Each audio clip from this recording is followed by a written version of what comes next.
গাইবান্ধার সাদুল্লাপুরে একটি কভার্ড ভ্যানের ধাক্কায় 2 অটোরিকশা যাত্রী নিহত হয়েছে। এ ঘটনায় আরও অন্তত 4 যাত্রী আহত হয়। আহতরা সবাই আশঙ্কাজনক অবস্থায় চিকিৎসাধীন রয়েছে।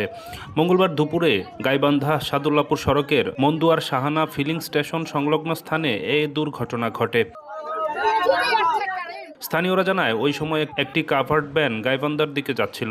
এর মধ্যে একটি সিএনজিকে সাইড দিতে গিয়ে অপর একটি অটোরিকশার সঙ্গে ধাক্কা লাগে। এতে অটোরিকশার 2 যাত্রী ঘটনাস্থলেই নিহত হয় এবং 4 জন গুরুতর আহত হয়। পরে তাদের অবস্থার অবনতি হলে রংপুর মেডিকেল কলেজ হাসপাতালে পাঠানো হয়।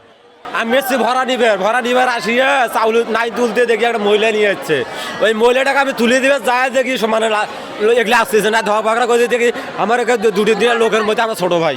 এই সড়ক দুর্ঘটনায় অটো চালক এবং অটো চালকে আরেকজন আরোহী দুইটা ডেড বডি আমরা দেখতে পাচ্ছি। এছাড়াও এখানে এবং রংপুর মেডিকেলে চিকিৎসাধীন অবস্থায় আরও কয়েকজন ভর্তি আছেন।